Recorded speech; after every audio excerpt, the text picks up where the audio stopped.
हर हर महादेव, जय भोलेनाथ। नमस्कार, मैं साधना पांडे मार्गदर्शन पे आपका स्वागत करती हूँ। दोस्तों, मैं बात करने वाली हूँ आज धनतेरस की आसान और सरल, एकदम सरल पूजा विधि कैसे आसानी से आप अपने घर में कर सकते हैं।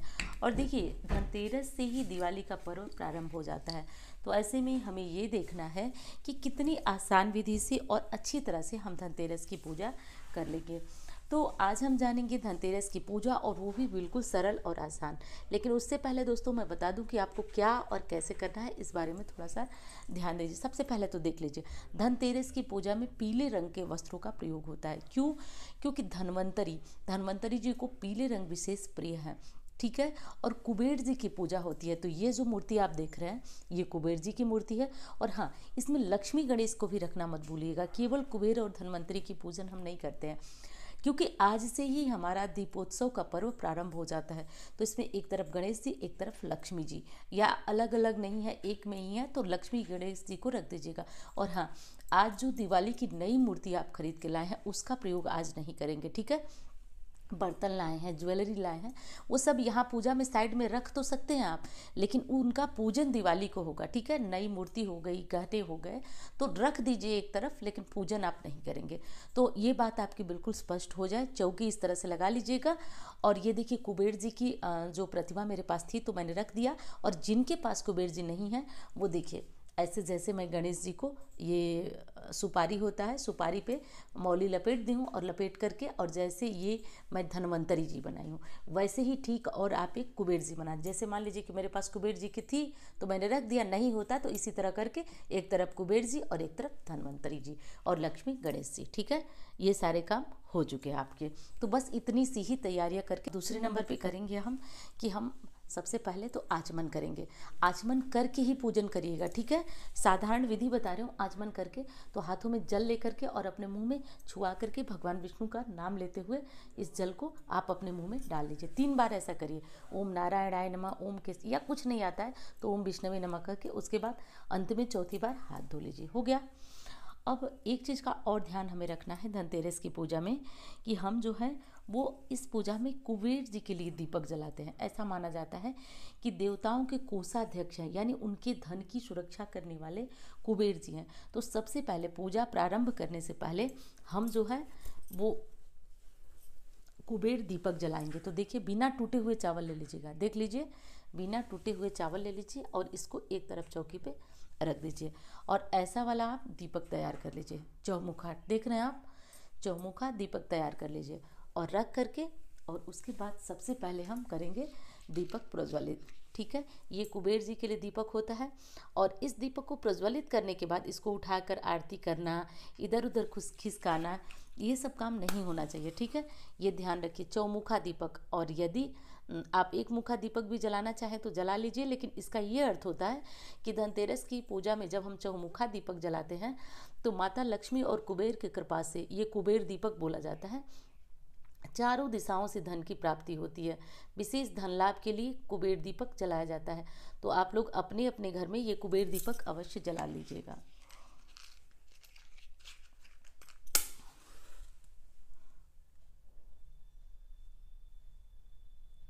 से सुंदर से आप कुबेर जी के लिए दीपक जला देंगे। ठीक है। कुबेर जी के लिए दीपक सुंदर से जला दीजिएगा, ध्यान रखें आप लोग। उसके बाद हल्दी से, हल्दी, कुमकुम, अक्षत, इससे जो है वो इस दीपक का हम लोग पूजन कर लेंगे। ठीक है। ये कर लीजिएगा। ये कुबेर दीपक अब हिलेगा नहीं, और कोशिश करिए कि थोड़ा सा बड़ा दीपक जलाइएगा। इससे कहा जाता है कुबेर जी का दीपक धनतेरस को प्रज्वलित करने से घर में लक्ष्मी आती हैं। तो ये दीपक पहले प्रज्वलित कर लीजिएगा आचमन के बाद। अब दूसरे नंबर पे करना है कि हम भगवान को स्नान कराएंगे। और आप यदि थोड़ा सा और अच्छा करना चाहते हैं तो हाथ में जल और फूल लेकर के संकल्प कर लीजिए कि आप धनतेरस की पूजा करने जा रहे हैं, अपना नाम, स्थान, गोत्र बोलते हुए। ठीक है। और नहीं भी संकल्प करते हैं तो कोई बात नहीं, ये कॉमन पूजा है, बिना संकल्प के भी हो सकती है। उसके बाद दोस्तों हम सर्वप्रथम गणेश जी की आराधना करेंगे। तो ओम गंगणपतये नमः बोलते हुए गणेश जी को स्नान करा लेंगे, माता लक्ष्मी जी को स्नान करा लेंगे, ठीक है। उसके बाद हम देवताओं के कोषाध्यक्ष कुबेर जी को स्नान कराएंगे, और ये हैं धन्वंतरी जी। धन्वंतरी जी ये देव वैद्य कहे जाते हैं। इनकी पूजा से रोग बीमारियों से मुक्ति मिलती है। अगर कोई लंबी बीमारी है आपको और उससे आराम नहीं हो रहा है, तो आज के दिन अपनी दवाइयाँ भी धन्वंतरी जी को चढ़ा करके अपने रोग मुक्त होने की प्रार्थना कर सकते हैं। यदि कोई आयुर्वेद की चीज़ें हैं, दवाइयाँ हैं, जैसे कि आप चाहें तो मेथी चढ़ा सकते हैं, जीरा चढ़ा सकते हैं, ये सब काम आती हैं आयुर्वेद की दवाइयों में। और फिर जैसे नीम के पत्ते, तुलसी के पत्ते, ये सब आयुर्वेदिक चीज़ें आप चढ़ा सकते हैं। तो ये चीज़ आपको ध्यान रखना है। और इस तरह से करके सबको अब हम लोग स्नान करा चुके हैं। कुबेर जी की फोटो प्रतिमा या लक्ष्मी नारायण की फोटो प्रतिमा, लक्ष्मी गणेश की फोटो प्रतिमा यदि चांदी की है तो आप ऐसे लोटे से स्नान करा लीजिएगा, और नहीं तो इस तरह पत्ते से हम या फिर आम के पल्लों से सांकेतिक स्नान करा लेंगे। ये पान का पत्ता मैं इसमें डाली हूँ, आप दुर्वा भी डाल सकते हैं किसी भी तरह से। तो स्नान हो चुका, अब हम करेंगे भगवान का पूजन।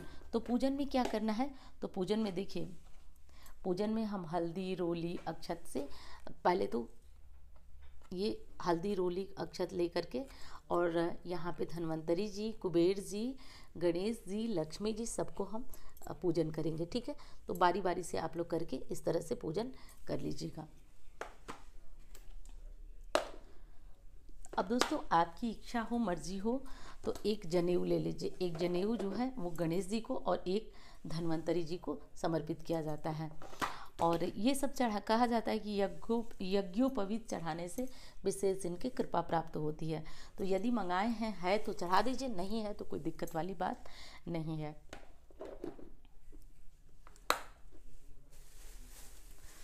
और दोस्तों जो भी फूल वगैरह लाए हैं तो वो पुष्प वगैरह चढ़ा दीजिए। गणेश जी को हम पीला पुष्प चढ़ाएंगे।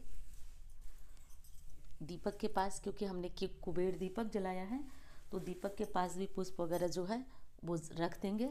इस तरह से करके दोस्तों हमारी पूजा धनतेरस की हो जाएगी। अब देखिए आज के दिन ना धनिया रखना बहुत ज़्यादा शुभ होता है। तो जो धनिया आज खरीद के आप सुबह में लाए हैं वही धनिया रखेंगे। और धनतेरस की पूजा हमेशा शाम को होती है, तो ये धनिया आप पूजन में अवश्य रखिएगा। इनके ऊपर भी अक्षत रोली फूल, थोड़ा सा धनिया के ऊपर भी अक्षत फूल रोली लेकर धनिया के ऊपर भी चढ़ा दिया जाता है, क्योंकि धनिया की भी हम पूजा करते हैं। ऐसी मान्यता है कि धनिया को रखने से घर में धन की वृद्धि होती है। ये कर लीजिए। इसके बाद दोस्तों जो फल है, जो भी चीज़ें आपको उपलब्ध है, उनका भोग लगा दीजिए। अब एक चीज़ का ध्यान रखना है हमें कि हमें मिठाइयों में पीली मिठाई का भोग आज लगाना है, ठीक है। तो पीली मिठाई जो भी है आज के दिन हम उनका भोग लगाएंगे।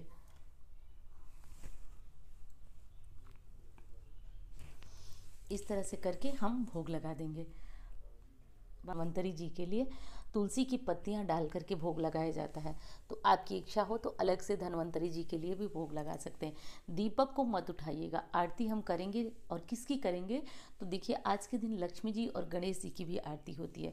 तो आज शुक्रवार का दिन है, यदि किसी प्रकार की आर्थिक तंगी है, समस्या है, तो लक्ष्मी जी गणेश जी की पूजा के बाद आप माता लक्ष्मी के एक माला किसी भी मंत्र का जप जो है ज़रूर कर लीजिएगा।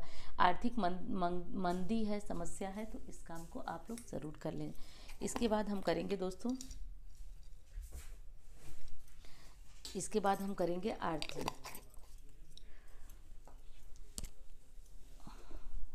अब हम करेंगे आरती, ठीक है। तो आप लोग इस तरह से करके आरती कर लीजिएगा। और धनतेरस की एकदम सरल आसान पूजा हो चुकी है। अब देखिए एक चीज़ और बता दूं आपको कि इसमें कलश भी रखकर, कुछ लोग कलश रखकर पूजन करते हैं, लेकिन बहुत ज़्यादा डिमांड थी आपकी। मैं तो ये वीडियो जो है बनाने वाली भी नहीं थी, आसान पूजा विधि की वीडियो डाल चुकी थी, लेकिन बहुत सारे लोग कहे हैं कि एकदम आसान करके दिखाइए। तो मैंने दोस्तों कोशिश की है एकदम सरल, एकदम आसान। अब आगे आने वाले समय में जो है आपको अन्य पूजा विधि की वीडियो मिलेगी। तो चलिए, वीडियो पसंद आती है तो लाइक ज़रूर करिएगा दोस्तों, और चैनल को भी साथ साथ सब्सक्राइब करिएगा। और हाँ, आज रात को यानी कि 9, 10, 11, 12 चारों दिन मैं लाइव आऊँगी। और आप लोग सोच सकते हैं कि 4 दिन लाइव आना कितनी बड़ी बात